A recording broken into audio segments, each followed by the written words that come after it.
संपन्नता की ओर बढ़ते कदम। परमात्मा इशारे। ओम शांति।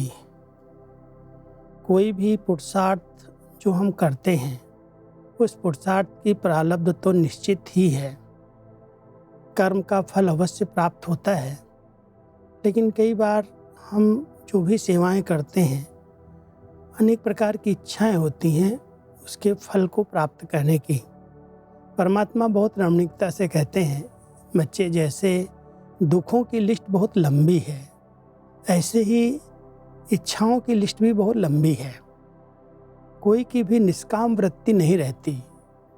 ड्रामा का ज्ञान होते हुए भी, प्रारब्ध की समझ होते हुए भी फल की इच्छा रहती है, और फल की इच्छा अगर पूर्ति नहीं होती तो उसके कारण स्थिति डगमग होती है, दुख की अनुभूति होती है। तो आज परमात्मा हम सभी बच्चों को विशेष इशारा दे रहे हैं, बच्चे जैसे अपार दुखों की लिस्ट है वैसे फल की इच्छाएं व जो उसका रिस्पॉन्स लेने का सूक्ष्म संकल्प रहता है वो भी भिन्न भिन्न प्रकार का होता है।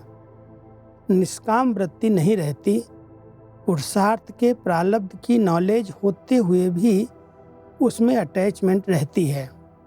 कोई महिमा करते हैं तो उसकी तरफ विशेष ध्यान जाता है, तो ये भी सूक्ष्म फल को स्वीकार करना है।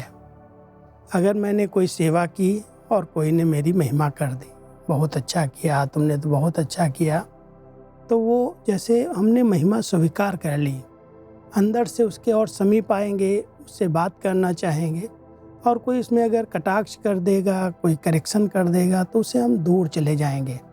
तो परमात्मा कहते ये भी तो फल स्वीकार करना हुआ ना। इसलिए आप बच्चे सेवा कर रहे हो, जो भी श्रेष्ठ कर्म कर रहे हो उसकी प्रारब्ध तो निश्चित है ही। इसलिए तुरंत फल की इच्छा न रख करके अपनी वृत्ति को निष्काम रखो। निष्काम वृत्ति से अगर कोई कार्य करेंगे तो कैसा भी होगा उसमें खुशी की अनुभूति होगी, सेटिस्फाइड रहेंगे, संतुष्ट रहेंगे।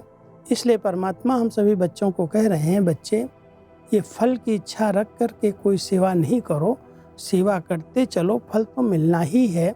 लेकिन अगर इच्छा रख करके कोई भी कर्म करेंगे तो कोई न कोई आत्मा अपनी तरफ आकर्षित कर लेगी।